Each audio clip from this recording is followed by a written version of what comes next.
It's the early 90s, you know what I mean? So,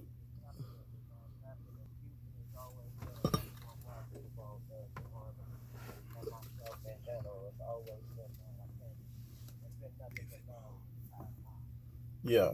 I've been one of the guys that was definitely following your movement. Actually, one of the probably the fans that try to emulate y'all style and try to be part of the Bone Thug clique without even knowing you. You know what I mean?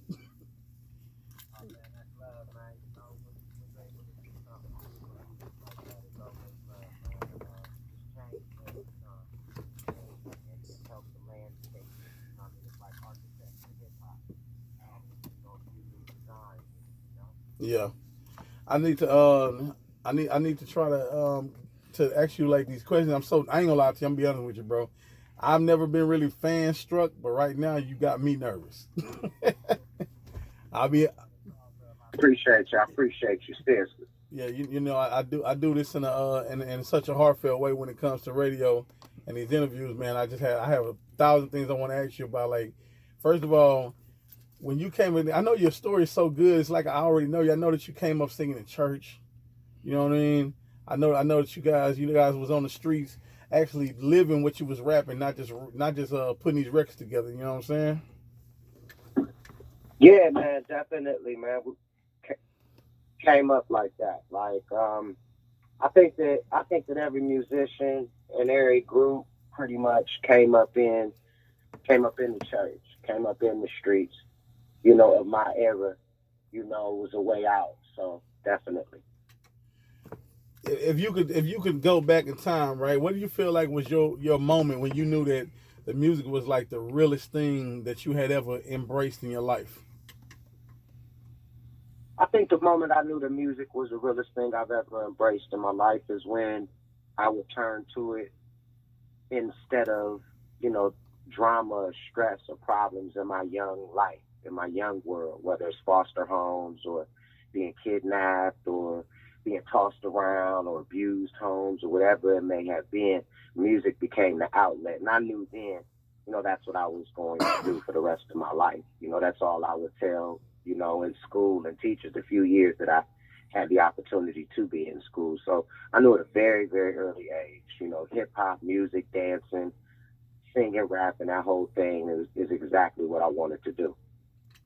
Most definitely, most definitely. You're a big advocate for different types of abuse. I've heard you speak out to children on numerous occasions about things that happened in your life, so that you can inspire them to want to speak out and not just take the abuse and have it to linger over them or whatever.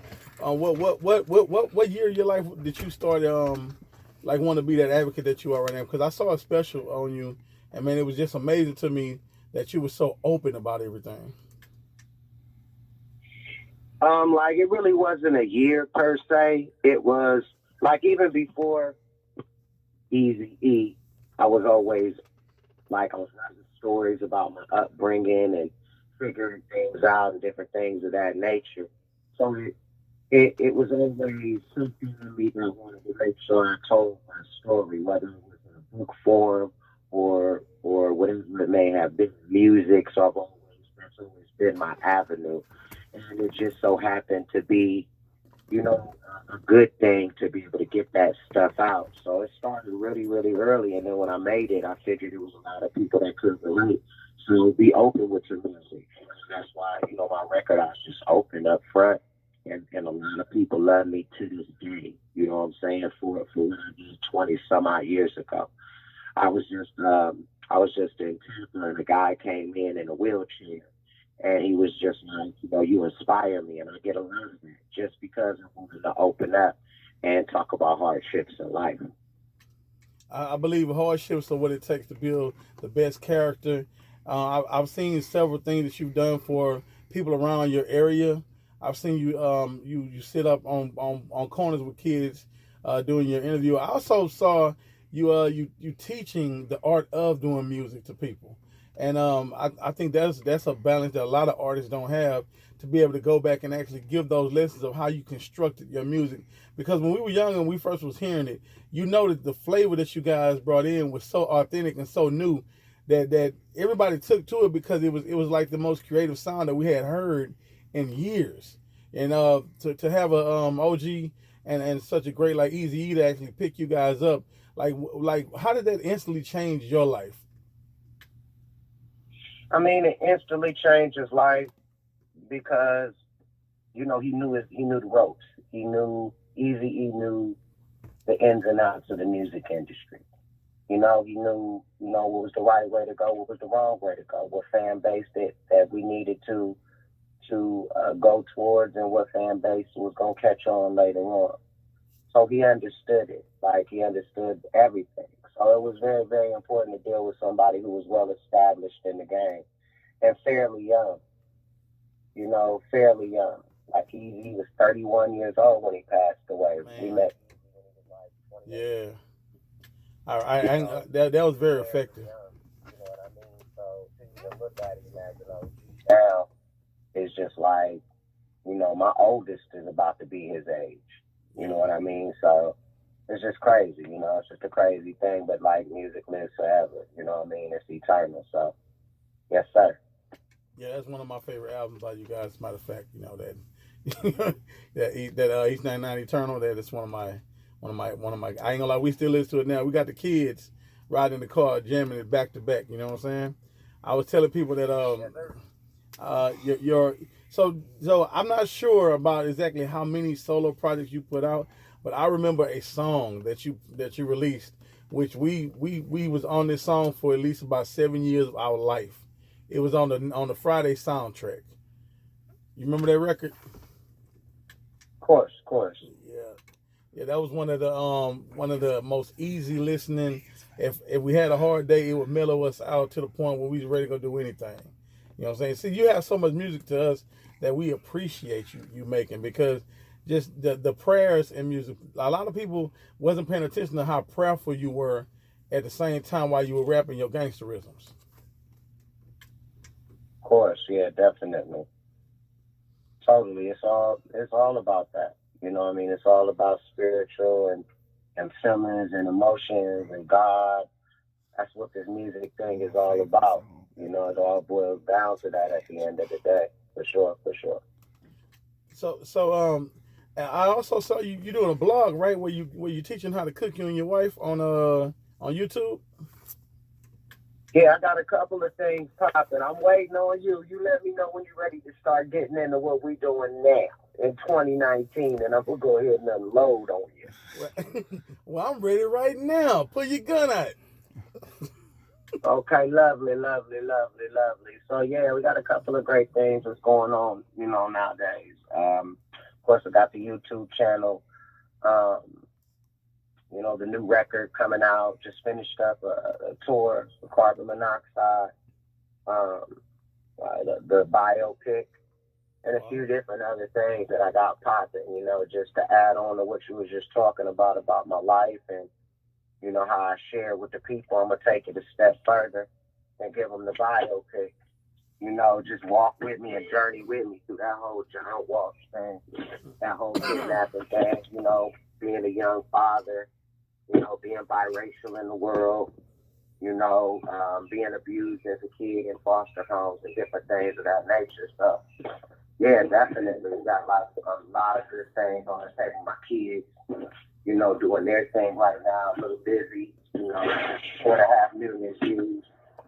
Bone Bone being featured on this record. Those are my two sons, my niece Ajane. So I got a lot of good things going on right now. A lot of positive, forward moving, progressive things that's going on. So definitely right now we got the carbon monoxide project, which is pretty big.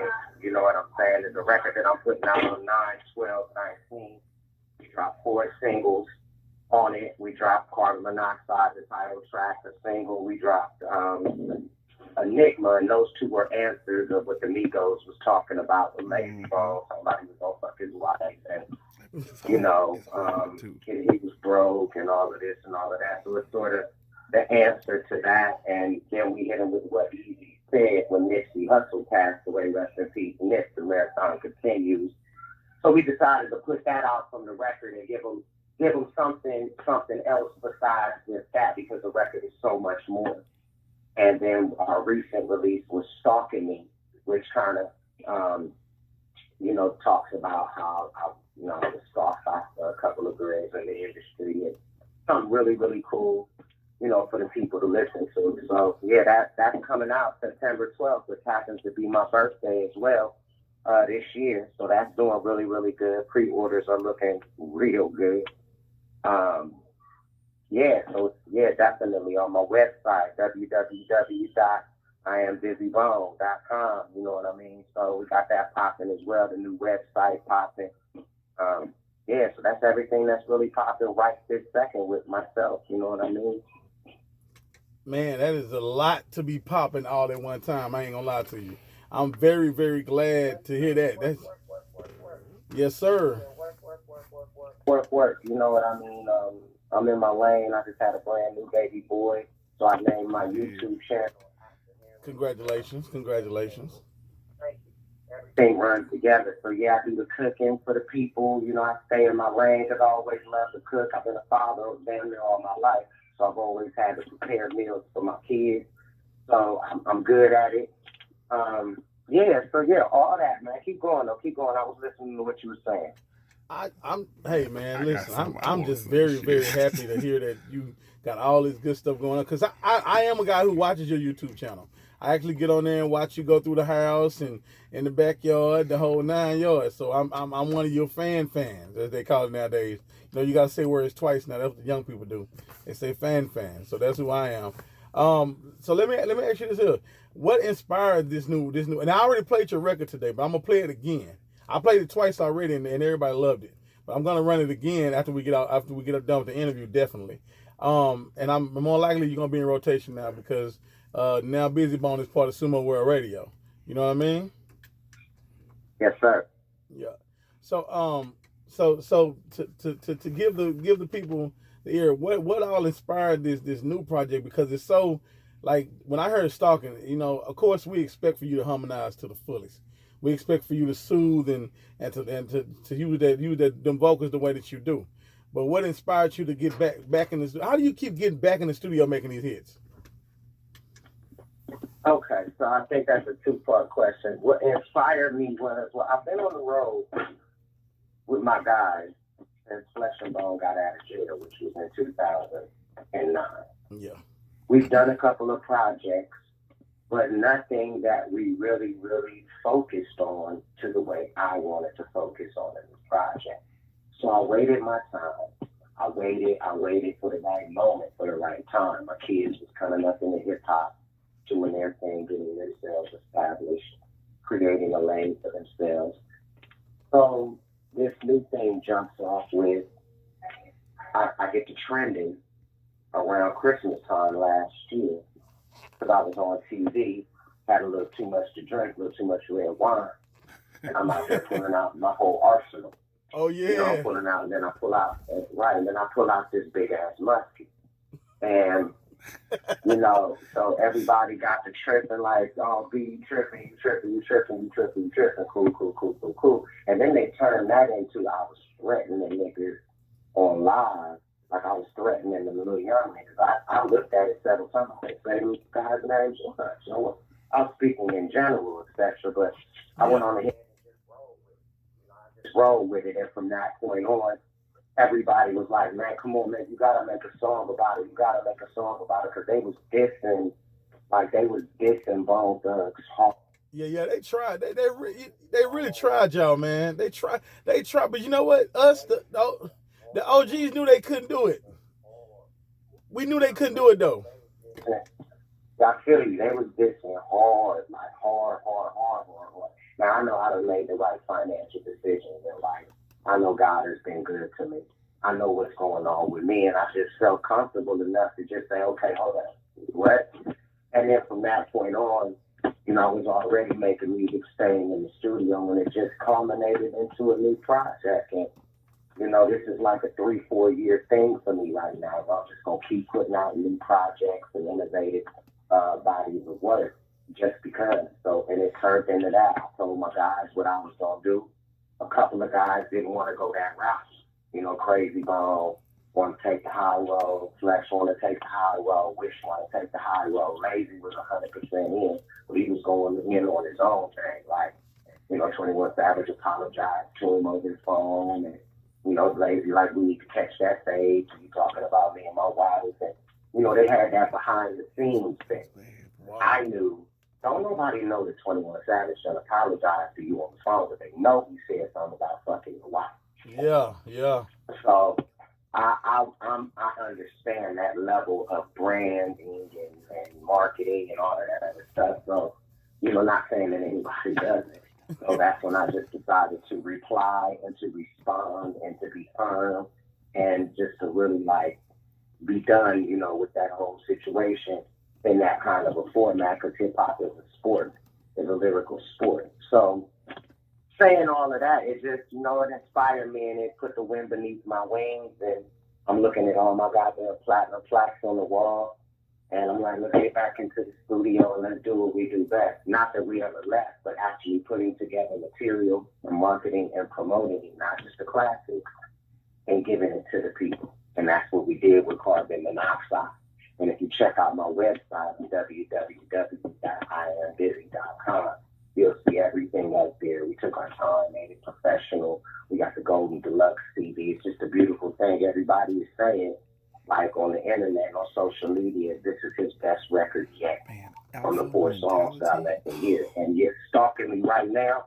That's that one, man. Everybody loves it. They love the chorus. They love the subject matter. It's different. And it's not just focused on the same issue as I came out with. So it's thought provoking as well. Like, oh, okay, you're talking about this now. Okay, cool. Yeah, we're definitely missing in hip hop a lot of fly good music with subject matter, and definitely you always can give the fly, and the illustration, because storytelling is what brought you boys into the game the way y'all came in. There you go. Definitely. Dance music is a lovely thing, and I love to get on the floor, and I love to dance and things. But when music creates a memory and it's thought provoking, it's eternal. Yeah. Like nobody listens to Ice Ice Baby anymore. 20, 30 years ago, you could have never said that that wasn't going to be a reggae rotation. Or Yeah. the MC Hammer, or the MC Hammer can't touch this. Yeah. Too legit to quit. Beat that they got it from has lasted. That song has come back into play. Yeah. The original copy of it, so it's always thought provoking. Things that always bring. That's just music, and it always comes around full circle.